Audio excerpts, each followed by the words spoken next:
throughout the state. It don't matter. Fordyce, the Queen, Hot Springs, well, El Dorado, Arkadelphia. We're a proud damn state. We Arkansas, baby. I'm telling you. Little Rock, Fordyce, Mountain Home. Yeah, I said it, Mountain Home. They're a proud damn state too. They part of Arkansas. Fayetteville, that's on the hill. That's what they call them. Well, if you want to get started. Yeah, sure. Joe, Sam Pittman told us everybody was pretty excited to be a captain, but he thought you were especially excited. He said you have a story to tell. I was wondering if maybe, if it doesn't take up too much time, you could tell us what story he was talking about. I mean, this will make my 4th year here. I've been here since 2018, and I had a lot of ups and downs, but I've overcome them. So it was a blessing for my teammates to select me for captain. I feel like I earned the right for them too, and it just shows me how much respect that the guys on the team have for me. And was the story just about your ups and downs and coming to this point where you're captain now? Is that what it was about? I mean, it's a lot more to it, but I feel like the story will be shared, along the season. Okay, cool. Thanks. Right. If you want to know why you're so tired so often, look at this banana. It's fresh, brightly colored. Looks great, right? Yeah, just for both of you guys, just curious what you see out of Rice's offense. It's a lot different than the offense you've been practicing against for most of camp. They're going to be more methodical, maybe more too tight. What are your thoughts on them? And they're obviously going to try to keep your offense off the field. Yeah, their offense, they're very sound in what they want to do. They're the players they have. They like to play tough. They like to play. Coach Pittman told y'all they like to play a bully ball.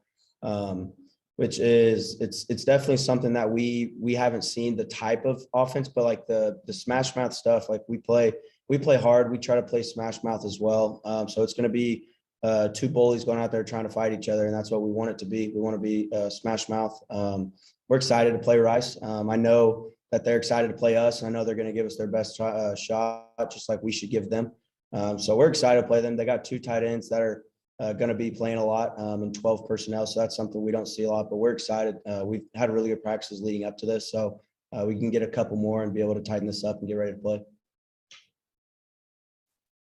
I mean, definitely, like Grant said, I feel like their quarterback do a good job, of hiding the ball. So going into this game, on the back end, we're going to have good eyes, everyone are going to have to do their job. I mean, it's going to be a fundamental game, throughout from first quarter to the fourth quarter. And that's what we've been focusing on in the back end, just making sure our eyes in the right spot. Hey. Joe, have Hey, you went mute. I'm not. Joe, have you talked to anybody in New Orleans at all? Your friends and family, or is everybody okay there? Yeah, so everyone is okay. Like my family, I made sure my family left, just in time, because like my mom, it was hard for me to get her to leave because we did stay during Katrina, and I'm not there, and most of my brothers don't live in the house anymore. So that was one of my priorities, is making sure that she left New Orleans. And as far as like my friends, some of my friends left, and I know like a few of my friends are down there. It's been kind of hard to keep in contact with them because of the phone signals and things like that. But I talked to one of them today, and he's doing perfectly fine. And I guess for both of you, Rice has said they'll play both. And welcome in to the Wednesday edition of On the Hill with Pat Jenkins Sports Talk Radio here on KDSJ 479. And we let you hear audio from player availability we had last night following practice as they prepare for the Rice Owls. That's a former Southwest Conference foe. And I know with me, I grew up watching this series, so I'm kind of really excited to get to go and this week watch a Rice and then watch Texas, old Southwest Conference myself. I mean, I know that's been said and bandied about so much, but, guys my age and, or I should say people my age that grew up in the Southwest Conference area, it's kind of great to get back to that, And then you have a few weeks after that, A&M. So three of the first 4 weeks, you get to play old Southwest Conference rivalries and sit around, eat hot dogs, and hopefully get the Southwest Conference trophy back years later, But I'm joined now. I'm going to bring in my guy, Demetrius Johnson. What's up, man? What's up with it, Pat? Getting ready Saturday. We're a few days away, my man. KJ Jefferson, you don't hear a lot of concern that I'm hearing out and about town by fans that I talk to, people we get a chance to talk to throughout the week. A lot of confidence, as we were talking before we came on the air about the team captains and what goes into that. And, for KJ to be announced and voted by his team. Now, this is his team, Demetrius. This is not something that you just, coaches. This is a team appointed or anointed position. Speaks volumes by his teammates selecting him as a team captain as to how they feel about him as a starting quarterback, don't you think? Yeah, absolutely. I think it just shows he paid his dues. Anytime you sit behind starting quarterback in Felipe Franks, and then you have another opportunity where guys felt like you should have had a chance year prior where Chad Morris was still here, and then you're battling with guys like Ty Story and guys of that nature. And it's like you're not even being considered. I think guys respect the fact that, similar to Joe, paid his dues and stayed here his 4 years, fought through the hard. Or was it Starkle and Ben Hicks, his first year? Starkle. It was Starkle. Starkle and Ben Hicks. He was Ty Story, too, as well. Ty was at Western Kentucky. Yeah, but he was here that previous year. Yeah. And I believe. Yes, yeah. Because I believe KJ is a KJ was one four-year of Chad Morris's first signing class, if I'm not mistaken. Sure was. He was the first quarterback that he signed that Sure was a big name. That's why I remember him in Ty Story. Guys were thinking he was going to get playing time battling him. So he was in that kind of nest where you talk about Joe Fouché, and again, paying those dues and paying those times and going through those growing pains as being a Razorback. Hey, well, we got a good show. As you know, we like to go throughout the week and get you fans across the country that watch our show. Everybody's not an Arkansas fan, and we acknowledge that we respect that. So we always like to, during the football season, go around the SEC caravan. And here shortly, we're going to be down at the Plains talking to Fox Sports Shows, FM 97.9's Jordan Campbell. We're going to talk Auburn and Akron. Find out Coach Harsin what they're expecting in day one of his debut down in the Plains. And then we're going to bump up to the number one team in the country and find out what they're up to, because they got one of the big games of the weekend. They're going to take on the Miami Hurricanes, and we're going to do that and find out what's going on with our good buddy Stephen M. Smith of Touchdown Alabama. He'll be on to tell us all the goings-on that's happening in Tuscaloosa. But, hey, we're going to take a quick break, and then let's get this thing started. It's our Wednesday edition on KDSJ 479. So with the quarterbacks they got is you got to be able to play the run, the quarterback run as an equalizer, as a team that's going to come in here as an underdog. They got to be able to make an equalizer. With the equalizers is quarterback run. So you got to be able to be ready for a quarterback run game, no matter who it is. With McCaffrey, he's shown that he can run really well. And the way they both play is how, like, they can run the offense to the way they want it to be done. They can both throw the ball. They can both run the ball. They're both sound quarterbacks. They can manage the game really well. So we got to be able to prepare for both of them as a defense to be able to put our best chance to win. We have to be able to get ready for both of them. And whoever they throw out, we got to be able to change and adjust and get ready to win. The truth is that Hollywood's elite actors can get ripped while adding 12, 15, even. Scotty. Yes, for both guys, what can y'all say about Ladarius Bishop's growth and what helped him grab a starter's role, as of right now? I came in with him. I feel like since we came in and now he's grown, he's matured a lot. He always had the talent to do it. I feel like just him maturing in the defense and knowing the defense, I feel like that helped him a lot, and it is going to show, going into the season, definitely going into the first game. Yeah, like you said, the confidence level in Day-Day is really taking a leap, especially over this offseason. Because like when you're kind of that guy now and you're put into that starting role and you're that guy and everyone's looking to you as you're that guy now, you got faith in him and everyone has faith in him. So he's got faith in all of us and he knows he's going to do his job. So it's been really fun to see him and see his confidence grow and kind of become that guy that we can rely on. So it's been a good journey to watch. And then just Grant, what are you seeing from KJ in terms of leadership? Now that he's the unquestioned starter, and how do you think he's handling this week? Yeah, the leadership role with KJ is something that no one else questions. He's got a type of maturity that's really set himself apart here recently. So the way that he's done it is he's taken that first starting role and he's been able to just go with it and lead and be more vocal.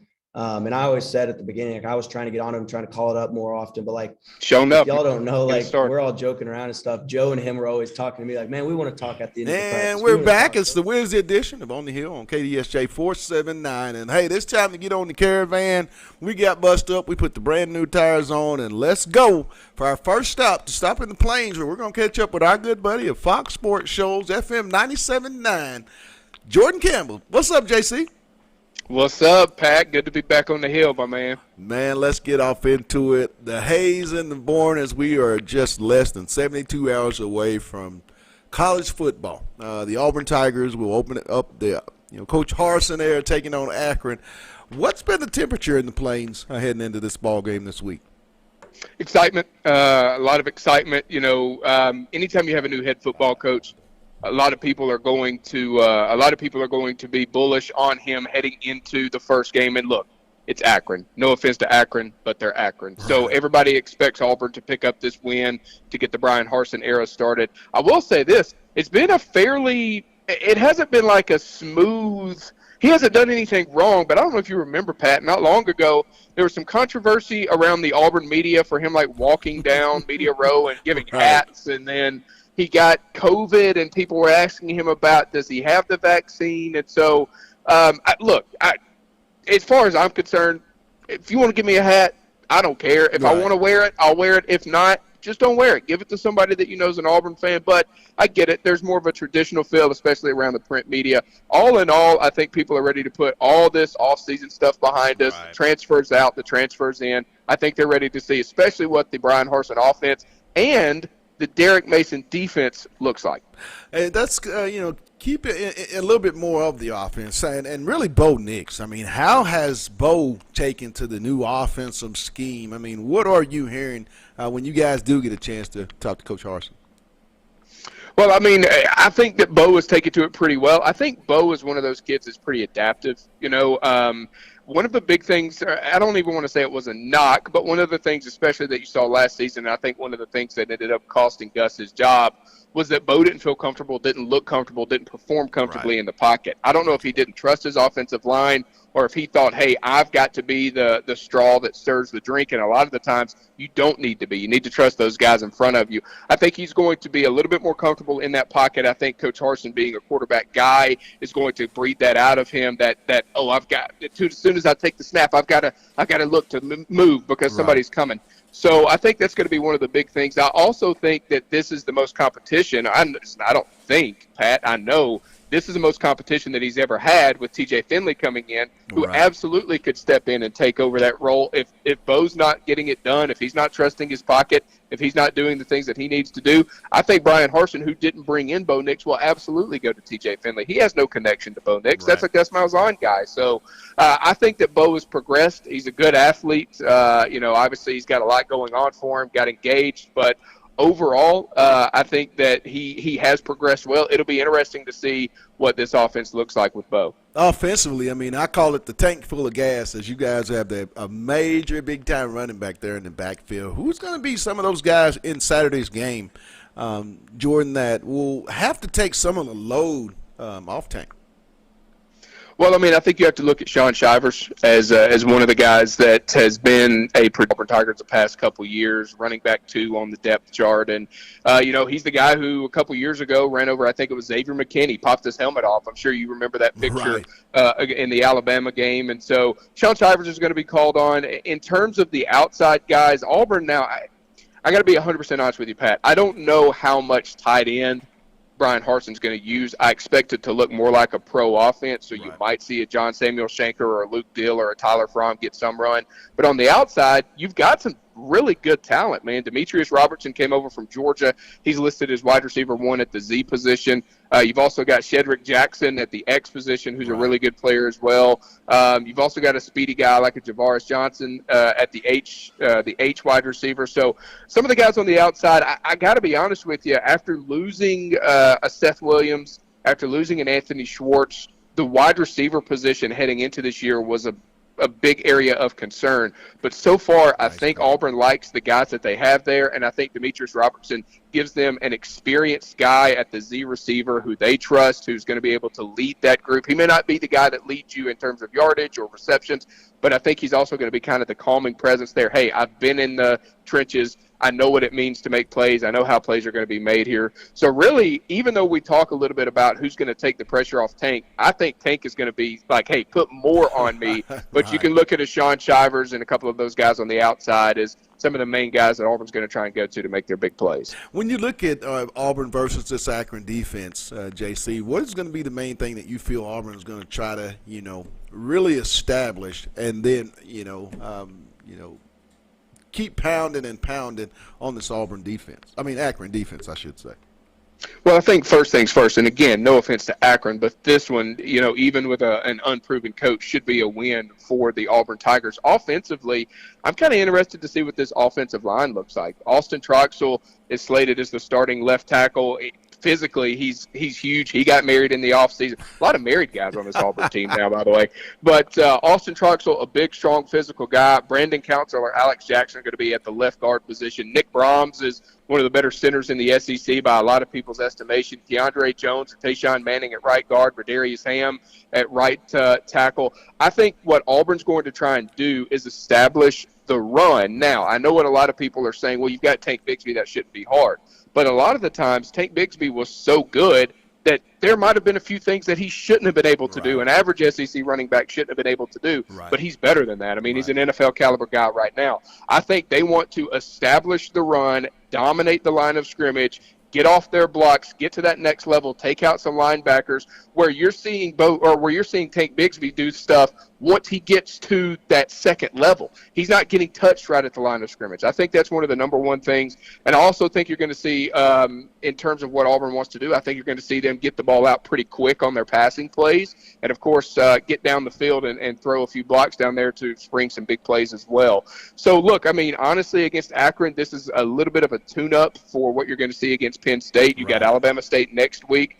But ultimately, you want to come out and establish the run game here in the SEC, make it look like look, dude, Brian Harsin takes this team over, Pat, and it's a team that's got talent all over the place. Exactly. A lot of the time you come in and you fire a coach and you're like, oh, man, everybody's gone. This is an Auburn team that's got a ton of talent on it already, and they've already got a bit of an identity. I mean, they're a running football team, or at least they were under Gus Malzahn, and you've got a lot of those same guys back, one of the more experienced offensive lines. They're going to come out. They're going to establish the run. I think you're going to see a lot of play action, and I'm hoping that Bo Nix trusts the pocket and shows what kind of arm he's got.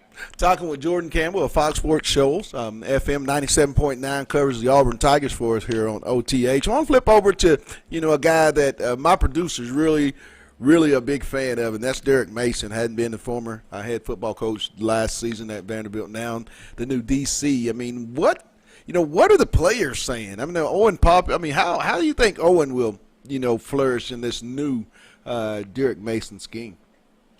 Well, I mean, anybody that knows Derek Mason knows that the guy knows defense. Derek Mason has kind of always been a guy that has almost unnecessarily taken on challenges, right? Like he was a defensive coordinator at Stanford, right? The head football coach at Vandy, two of the most prestigious, most demanding academic schools in the world, like not just America, like they're world-renowned schools. Both of those schools are. And now he's going to a place where Auburn is also a school that, it demands a lot of excellence in the classroom as well, and understands, hey, you know what? Football is king around here. I think that these guys are going to be, talking with Derek Mason, watching them fly around. I think these guys are going to be extremely motivated. One thing that I like for Derek Mason is the fact that he's relatable with the kids, right? I mean, and look, I'm just going to be straight up with you here, Pat. Like, you got a black defensive coordinator in the SEC. Right. And, the guy's got swag, we grind, all that stuff Yeah. he said last year. And now you've got an Owen Papo and a Zacoby McClain that are going to be flying around, that are going to be in the right positions. And what's really interesting is the linebackers for Auburn, I think, are what the future linebackers at the SEC, or excuse me, at the NFL level look like, right? Like, Agree. I kind of think gone are a lot of the days of the Ray Lewis body type guy that's a run stuffer. Now, Ray Lewis, obviously Hall of Famer, but Zacoby McClain, Owen Papo, both of these guys, not 6'3", 265 pounds. Like, they're solid, but they can move because everybody in the NFL now can catch a pass from the tight end to the line or to the wide receiver, to the H-back, to the fullback.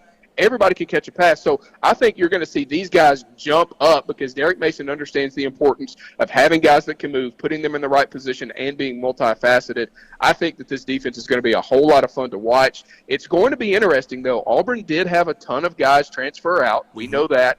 And so there's going to be a couple names, a couple faces there that we're relying on that maybe we don't know as much about. Guys have moved around. Maybe you remember J.J. Pagoose or Pageese, however you want to pronounce it, who was the big tight end a couple years ago. They moved him over to nose tackle now. Oh, wow. So a couple new guys, a couple new faces out there. But, of course, you're going to have also some guys like a T.D. Moultrie and a Derek Hall, as a Kobe McClain. There's going to be some guys there that you've heard of as well. It's going to be a good mixture of new faces and guys that have been getting the job done for a while. Got about a minute and a half. Real quick, how are the Tigers health-wise? And then that million-dollar question. Final score, Auburn wins this game over Akron in their home opener of the Brian Harsin area. If they do what and why? Fairly healthy, man. I think Auburn's going to feel pretty good about what they've got heading into this. I mean, you're going to have your normal bumps and bruises, but in terms of the main guys that you want to see, the main guys that they should already be ready to go entering into this Akron game. Look, man, it's going to be interesting. I think Auburn should, especially with the progression of the offense in terms of a more professional scheme. Right. I think Auburn should be able to win this game. Goodness gracious. I'll say 42 to 14. I think it should be really, really one-sided. And if it's any closer than that, I mean, it's kind of a disappointment. Exactly. Well, hey, JC, this time every Wednesday we're going to talk Auburn football. You ready for that? I'm ready for it, man. That sounds good to me. Hey, enjoy the game, and thanks for taking time out with us, my man. All right, Pat. We'll see you later, buddy. That was Jordan Campbell of the Auburn Tigers beat covering it. He's with Fox Sports Shows FM 97.9. We're going to take a real quick break, and then we'll be back. Stephen M. Smith, he's up next. It's the Wednesday edition of On the Hill on KDSJ 479. D, switch over. D, hey D, go to the players. I'm finna go with Stephen here in a minute. Good call, Stephen.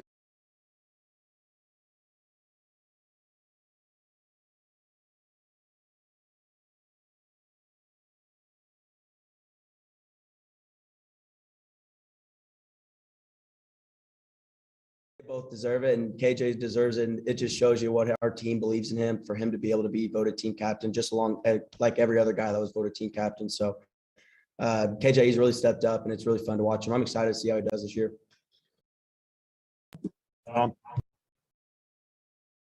Yeah, Grant, my question is about Joe.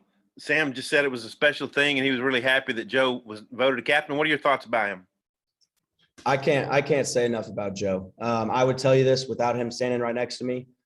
He was the first person I texted whenever team captains came out, and I told him I'm excited to be able to stand next to him when we go out there. I know no one else deserved it more than he did. I'll tell you right now, whenever we announced the team captains, every single person, he was the last name that got introduced, and every single person was like ear to ear smiling. They were up there. They were so happy he got voted team captain. I'll say a little story. Whenever Joe first got here, and I don't know if I've even told him this, whenever Joe first got here, he was wild. He was always on the ball. He was always somehow running around, finding the ball. And we were always sitting there like, that is the little honey badger. Like that's what I watched growing up with Tyrann Matthew. So when we saw Joe, a kid from Louisiana, coming up here and just getting the ball out of every single play, we were like, wow, this kid's special. This kid's going to do something good here. And now looking at him, he's getting older, and he's 1 year younger than me, but he's growing and maturing, and he's voted team captain. So that really does stand out when a team votes you team captain, and a guy like Joe, who's gone through so much and be able to go here and do good. It really does speak volume to his character and the type of guy and player he is. Grant, you have a grasp on kind of longtime Arkansas football. And I think the fans are pretty jacked up to play Rice and Texas, two old Southwest Conference rivals. And when you combine that with the fact that people are, I don't know, pretty excited to see what year 2 brings under Sam Pittman. What are your thoughts there? Yeah. All the Southwest Conference old heads, I guess you would say, are super excited that we're going to be having the schedule that we're having right now. But with Rice, like, we're excited to be able to play them. Like, they're an old rivalry back in the day. So in the way they. And welcome back to the Wednesday edition of On the Hill on KDSJ 479. Real quick, give a shout out to the sponsors that make this possible each and every day from 1 to 2 p.m. That being said, Lindsay and Associates with an office location in Fayetteville, an office location also too in Rogers, Locomotion, located just below the Northwest Arkansas Mall in Fayetteville. Corey Beck's Custom Painting, a cut above barbershop there in the Promenade in Rogers, Arkansas, and Fayetteville Glass, located at 1725 College Avenue.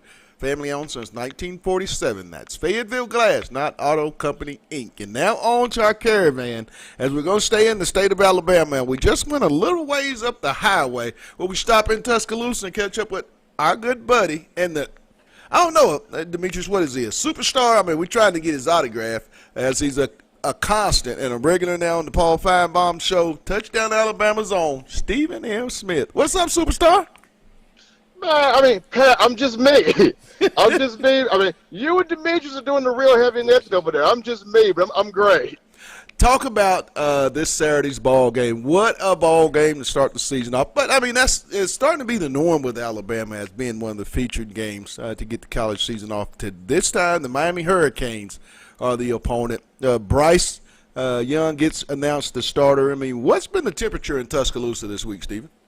It's been a good temperature in T-Town, Pat. I mean, you look at Bryce Young as a QB1, and he earned the job by the way he played throughout the spring, the summer, and fall camp. So, to me, I feel like the number one thing here for Bryce is just going out there and playing his game. Right. Not being bogged down by the information, not being overly pressured by the hype and the external factors. We know it's going to be full capacity crowd at Mercedes-Benz in Atlanta.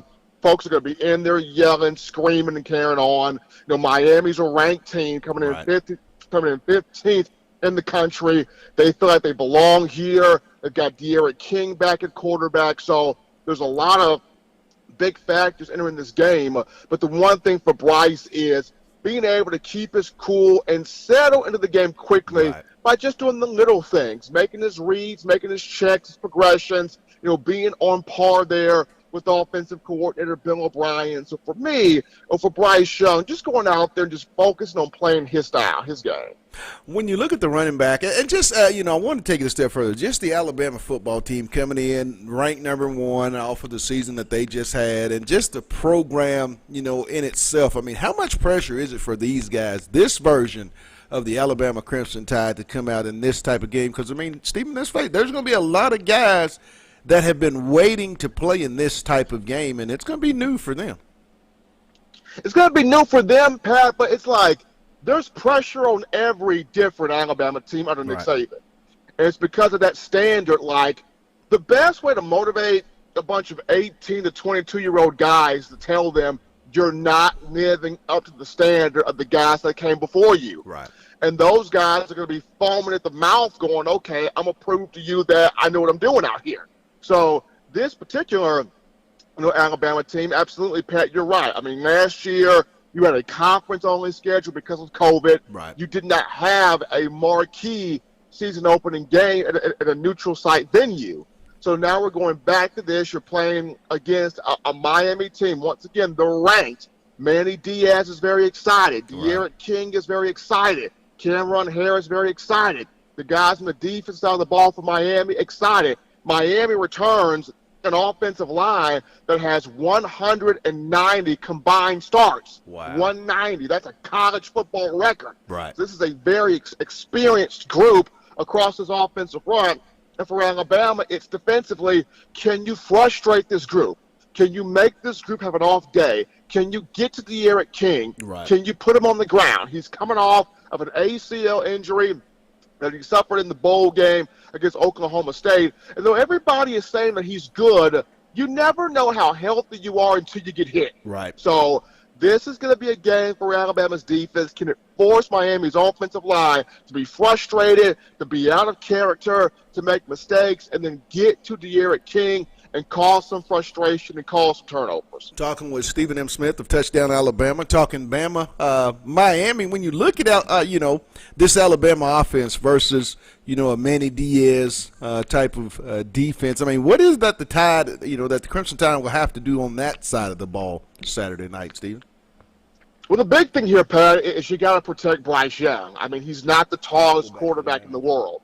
He's 6 feet, 194 pounds. When you look at Miami, Manny Diaz from his days at Texas, he loves to blitz. Right. He will blitz. He will blitz. He will blitz. He will time it up. He will come after Bryce Young, whether it's stunts, whether it's twists, whether it's sending guys off the edge, whether it's a defensive back blitz. He will send pressure to Bryce Young because he wants to get the young sophomore uncomfortable early and often in the football game. So for this offensive line, Evan Neal, Javion Cohan, Chris Owens, Dorian Dalcourt, some competition there at center. With Emil Ekiyor and Kendall Randolph, this offensive line got to neutralize his pass rush, give Bryce Young time in that pocket to make plays, and also extend with his feet on the edge. Also for Alabama, run the football. The best thing to stop an aggressive pass rush, get those run lanes going for Brian Robinson, Jace McClellan, Trey Sanders, Roydale Williams, and that running back room. So got to protect Bryce Young, got to open up the run game because Manny Diaz, he is going to pull the trigger. He is going to come after Bryce Young. He wants to be aggressive because he's trying to state that the U is back in Miami. So, I mean, he's going to bring pressure. When you look at, and we all know, Stephen, there's 3 parts in a football game, special teams. I mean, in this ball game, who gets that, who gets that edge in Saturday night's ball game?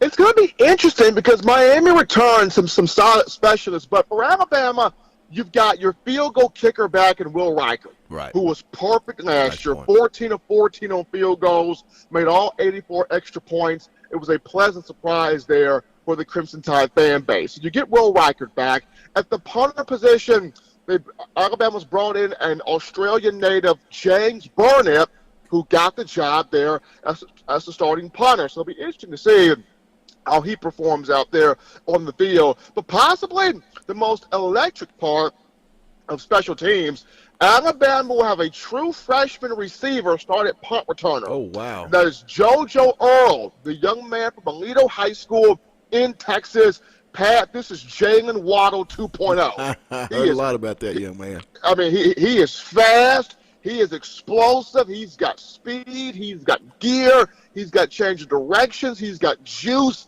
He's got the height of Jalen Waddle. But this man's skill set, he's got a little Jalen Waddle. He's got a little Percy Harvin. He's got a little bit of Tavon Austin. He's a mixture of some of the best all-purpose players that have played in college football.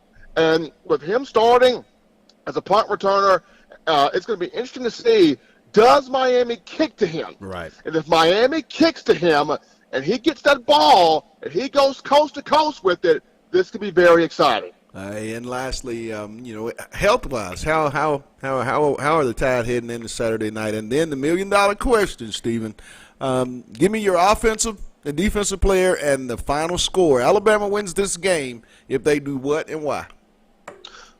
Well, Pat, Bama's coming into this game relatively healthy and had a couple of linemen banged up throughout fall camp with injuries. LeBron Ray had a groin surgery. Kendall Randolph had a minor ankle sprain, but Randolph at right tackle, he'll be available to play. LeBron Ray at defensive end, Coach Saban said he will be available to play.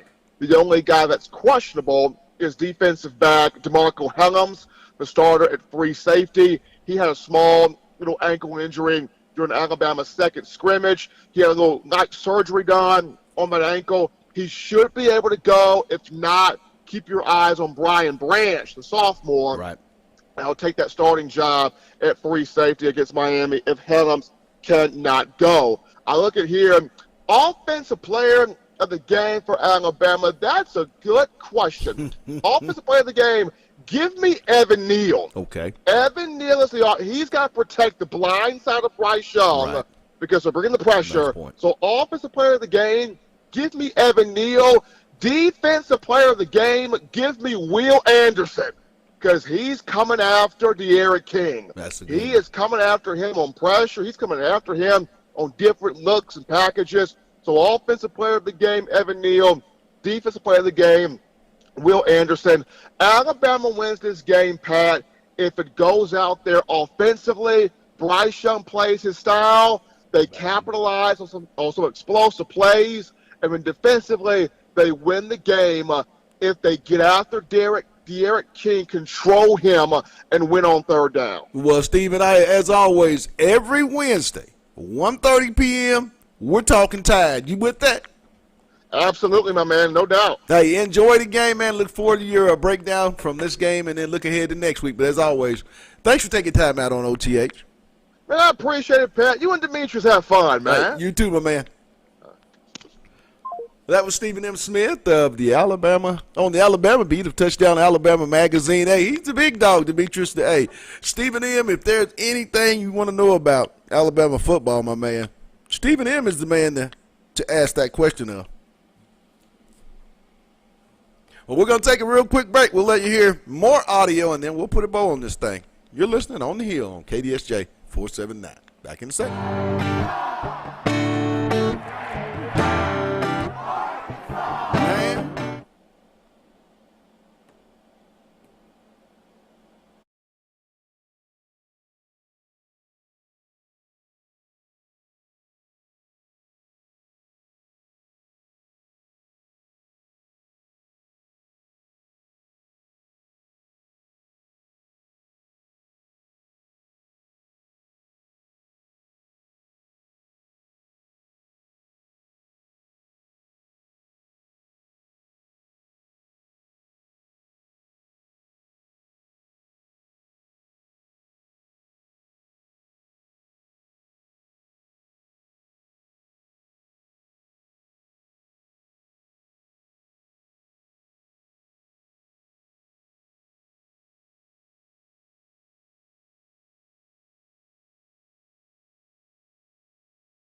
Can you hear that? All the way up on the hill.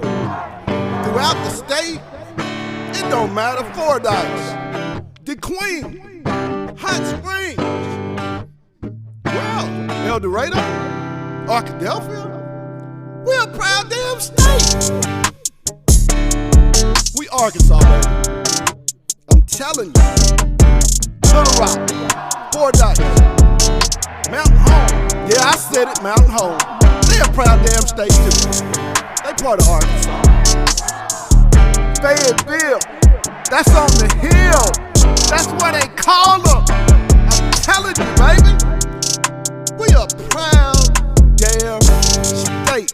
This is the Wednesday edition of On the Hill with Patrick Talk Radio, and I'm talking about what a show today. What an update. You know, I kind of feel like, Demetrius, you know, after listening to Jordan Campbell of Fox Sports shows FM 97.9 about the Auburn Tigers and Akron, and, you know, on the flip side, up the street a little bit, going and checking in with Touchdown Alabama, Stephen M. Smith, you know more about the upcoming ball games. And that's the one thing we like to do here. I mean, we could come on here, and I'm going to be honest with you, we could come over here and we could have, excuse me from my language, shits and giggles. But that's not what we do. We come in here, and I'm here to give you the insight, the information. I'm a football fan. I'm a sports fan, but I really like the SEC, and I come in and we do our job. And we want you, when you sit down every weekend, to be as informed about the SEC conference when you're watching the games as you can. I mean, I feel like don't you feel like, Demetrius, you feel more comfortable watching the game that you have more information on when that game takes place? Absolutely. You know, preparation is everything. And I normally don't cuss, and I wasn't trying to use profanity, but it's just kind of a saying, so to speak. You know, and I respect everybody in the media. Yeah, I think everyone does a great job, so I'm not saying it in any disrespect. But that's just how that's how we do it here on the Hill. We're an information, meat and potatoes. I mean, come to the restaurant, sit down. We're going to feed you real well, and I guarantee you, when you leave, you're going to be full with all the information that we pour in. But, hey, let's give a shout-out to all the sponsors that make this possible. With that being said, Lindsay and Associates with an office location in Fayetteville, an office location also, too, in Rogers. Locomotion is located below Northwest Arkansas Mall in Fayetteville. Corey Beck's Custom Painting, a cut above barbershop there in the Promenade in Rogers, Arkansas. And Fayetteville Glass, they're at 1725 College Avenue. Family owned since 1947. That's Fayetteville Glass. Also want to give a shout out to our guests for taking time out. Jordan Campbell of Fox Sports Shoals FM 97.9 came on and talked the Akron-Auburn football game coming up. Gave us his take. And then also 2 touchdown Alabamas. Stephen M. Smith, he came on and talked Tide Hurricanes. That's going to be a big one. Top 15 matchup. You know, that's a big-time matchup. Can't wait for Saturday night. He talked about, you know, what he's expecting to see from the Tide against the Hurricanes. But, hey, that's going